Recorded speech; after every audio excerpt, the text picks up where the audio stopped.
Hello and welcome to another episode from CBD Genie. My name is Matt. And I'm Jonathan. And today we have an interview with Paul from Herbotany. Yeah, it was great to learn more about the Herbotany brand, the range of products they have, and how they see the whole market evolving in the coming months. So stay tuned and here we go. So hi, we have Paul here and we're now going to have a chat and pick his brains on how he got in the business and we'll go from there. So let's start it off. Paul, let's give you that platform. How and why did you start your CBD brand? It's a good question. So I've always been extremely interested in the benefits of cannabis, if I'm honest, and I'd be lying to say that I hadn't partaked in the THC side of things back in the day, and if it wasn't for CBD, we'd possibly still be enjoying that, and do enjoy going to the States where you can legally enjoy recreational THC. So that's initially what attracted me to the industry. I'm a big advocate of the benefits of CBD. I personally take CBD myself daily. And have been since Herbotany Health started back in 2019. The business actually started, funny enough, from a conversation with a very good friend of mine on a train back from Southampton to Weymouth after watching England play cricket at the cricket ground in Southampton. And this friend of mine asked me what my next business venture was looking like, and I said I'm very tempted to get into the legal cannabis market in the UK. He looked at me somewhat strangely at first, and then basically said, "Really?" And I said, "Yeah, no, seriously." And he said, "Wow," he said, "I've got a guy I grew up with in Weymouth, who is now residing in America, and he's a shareholder of one of the biggest cannabis farms in Colorado. Would you like me to put you in contact?" So I immediately jumped at that chance, being someone who doesn't look a gift horse in the mouth, and my friend put us in contact. We had a conversation over the phone with David in America, and I was actually going to Las Vegas within a few months of initial conversation. Sadly, David couldn't make Las Vegas, but from there I was travelling on to New Orleans, and there just so happened to be an MJ Biz conference at New Orleans, which coincided with my visit. So David was there. We had a afternoon meeting where we hit it off and both decided we would like to work with each other, and the rest is history, basically. So I met again David at MJ Biz in Vegas later that year, where we finalised quite a lot of stuff. In the meantime, a good friend of mine, Dan, who's my business partner at Herbotany Health, I was at a concert with him, and I happened to mention what I was intending to do, and he expressed a huge interest and is also a huge advocate of the benefits of cannabis and CBD, etc. And we decided to start Herbotany Health in the UK, both as joint partners with our partnerships in the States as well. So it's quite a different story arc than we've had from other people. Quite a few people come to it through having had a family member who was in need of CBD to help with ailment and illnesses, etc. But you haven't come from that direction at all. I mean, if I'm honest, there was a family member, and I won't name them, who springs to mind, who had struggled with mental health, and sadly, they never got to find out the benefits of CBD, etc., for mental health issues. And I think and they were on man-made prescriptions, etc. Yeah, so the story is similar, but it wasn't the whole reason why I wanted to get into the cannabis industry. You kind of set up for CBD in 2019. That's when you started to look at wanting to develop your own CBD brand. Had you been? Am I right on that date, 2019? Yeah, so the company was formed in 2019. Had you been We started selling product, albeit on a very small scale at that time, to mostly friends and family, but also to anyone who would listen to us, really. So have you been using CBD products yourself before you actually led into setting up your own business? No, I actually only started using my own CBD products. So I had looked at, well, that's not quite true. I had bought some CBD tinctures from a local health food shop, and I can't even remember the brand. I don't think they're actually in existence anymore. And I wasn't particularly impressed with the quality, and that was another instigating factor for me deciding, do you know what, I would like to do this myself and have a bit more control over and understanding of what's in the product, and do it properly, basically. Yeah.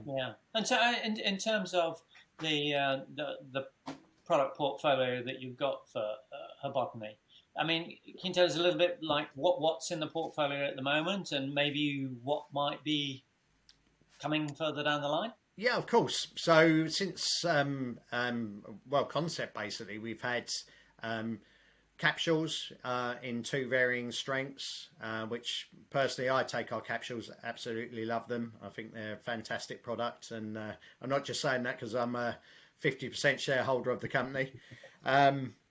We also have varying strengths of tinctures, all made from organic hemp.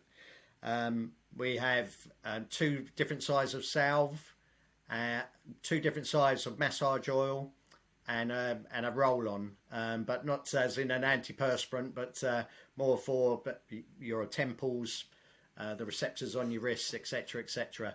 Yeah, that's the products that we offer at the moment. We are in discussions regularly regarding new products and variations to our current offerings, but that very much depends on the status of the novel foods, which I'm sure you guys are very much aware of moving forward. And that seems to have put quite a few of the CBD companies in a little bit of a sort of holding pattern, if you like. Because obviously they're concerned about, making big investments into new product when they're not 100% confident. Exactly, and I totally. So I'm not sure if I've mentioned we are one of the founding members of the ACI, and have always been very keen to have a regulated industry. Without complaining, I think it's been a very difficult time for our industry, certainly for the companies who are trying to do everything right and become totally regulated by the FSA, put in robust applications for their novel foods application, spent an awful lot of money on the tox data, etc., and to be no better off as a company making steps or striving to do everything correctly, than companies who are not necessarily as concerned about a regulated marketplace, is somewhat frustrating. Obviously, we hope there will be better news on the public list in the weeks and months to come, particularly further into 2023. But to say the last 2-3 years have been a challenge, not only because of the pandemic, but also because of the uncertainty in the industry. It's quite unusual because a lot of industries and markets sort of have their growing pains many years ago. We've grown up with them. We're used to the companies. There's all sorts of things going on within the industry and the market that take years to sort of formulate. Whereas with the CBD market, it's sort of trying to go from infant to teenager to adult in Correct. a really short space of time. Correct. And we're actually sort of almost witnessing the creation of development of a market in a sort of compressed and sort of sped up form, really. That's 100% correct. I mean, as you say, most industries have a period to develop, where they then appear on the radar to need to be regulated, etc. I think everyone who's responsible within our industry would agree that we wanted to be world leaders in regulation. And learn from the mistakes of other countries where, whether it be recreational cannabis or CBD products from hemp, were totally safe, and we could go to the consumer and say, look, try this product. It's totally safe. It works. The fact that clarity in the market still isn't there after all this time is frustrating, but I agree it's been in relative terms a short amount of time to get where we are, and the important thing is that the responsible companies survive and come out the other end and reap the rewards of their investment in proving to their consumers that that the product's safe, etc. Yeah, and I guess you've hinted a little bit more around the sort of question I was coming to next. Really, is in terms of where do you see Herbotany's sort of uniqueness, or where is your sort of strength that you're driving from as a brand? So I think we're unique in the fact that our products are sourced from organic hemp. We are, as a company, passionate about sustainability, and as I've explained previously, I've personally been in the recycling industry for 30 years. It's something I'm absolutely passionate about, as well as CBD. So the two amalgamated, I think, are a fantastic mix. Hemp as a plant has amazing environmental benefits, from purifying soil to taking CO2 out of the atmosphere. I mean, I can go on forever about those applications, and also sustainability, being able to be used to make building products, etc. I think our major unique brand point is the fact that we actually have our own industrial hemp farm based in Hertfordshire, which we are licensed to grow industrial hemp, mostly on an R&D basis at the moment, if I'm honest, just purely because, again, we're waiting for a young industry to catch up, or technology to catch up with what we're all aware are the major positives of this particular plant. Sadly, we can't use, because of the law, of our own product to make our own CBD oil. But interestingly, though, you already have an infrastructure in place. Exactly, and I think we're pretty unique in that. Certainly in the UK, I won't say we're the only ones, but I think as a brand, I don't think there's many who have facilities to grow hemp, both industrially and also have a CBD brand, etc. So yeah, I mean, we'll always have our associations with the states, of course.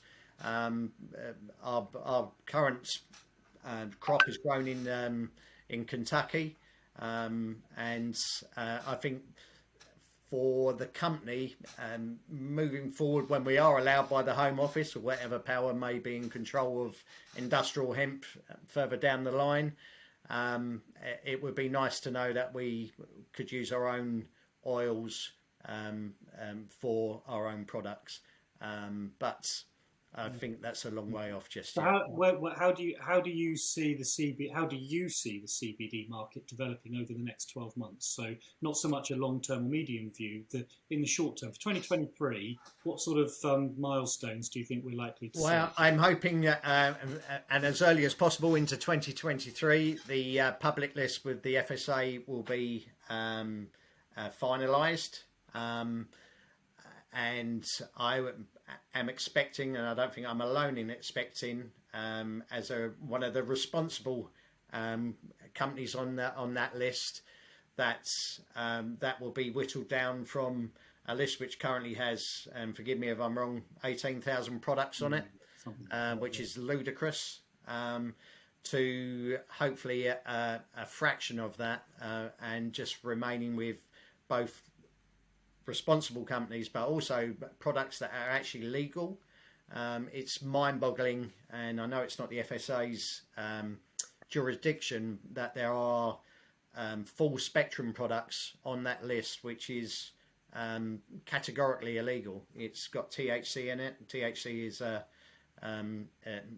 is an illegal drug in this country at the moment, and the fact that people can still sell because they're on the list when they're dealing with a notifiable narcotic is quite staggering. But so we're hopeful for 2023. That, as I've already said, the last few years have been very tough because of all the reasons I've explained. But we're hopeful that when the list is finalised, that it will be a level playing field as far as the market's concerned. And there will be opportunities for bigger market shares for the companies who've passed all of those hurdles to become accredited, etc., etc. Yeah, no, I mean, it sounds great, and like you say, it probably gives an increased level of confidence and surety to the businesses who are doing it right, and to customers buying it. So I think, yeah, it sounds like there's a lot of hopefully good things are going to come out of. Yeah, I think so. I mean, we are very optimistic that that time will come. It's just being able to plan, not knowing when that time scale is, on all range of things. But you know, as I've already said, product development, stock purchases. You name it. It's forecasting. It's a difficult business to be in at this moment in time with zero clarity, and that's where we're at. There is no clarity at all. Everyone knows the way the industry wants to move, but no one knows when that's a pot of gold at the end of the rainbow, for want of a better expression. You know what time scale it is. We're told 2023, but we were told 2 years ago that there would be a robust list of products on the FSA's list. And if I'm honest, as a company, we were better off prior to the list being published than we were after, because it just sent the whole industry and, more importantly, retailers into a period of uncertainty of, you know, should I buy from this company? Yes, they're on the list, but there's 18,000 products on it. And there were companies on the list who, you know, were literally buying white label products at, you know, possibly 20 or 30 at a time, who... I'm not saying they should, you know, the product's not safe, but I'm not sure that they met all of the aspects of necessary to be able to hit that list. But hey, you know, we live in hope that that will all be sorted relatively soon. But 2023, you're looking for a level playing field and a tidying up of the list. 100%. Yeah, Let's hope for and it. that's all we ask. And once that's done, you can then litigate and prepare for the future. Whereas at the moment, it's it doesn't matter whether it's your own personal life or a business. How do you legislate for uncertainty? It's impossible. Lovely. Okay, lovely. Well, thank you for your thoughts, Paul. Yeah, thank you very much. All good stuff. All right. Sorry if I waffled a bit, guys. No, that's fine. No problem, and we'll no doubt catch up again soon and follow up with you on the story as it evolves. Brilliant. Okay. See you again. Excellent. Cheerio. Thank you. Bye.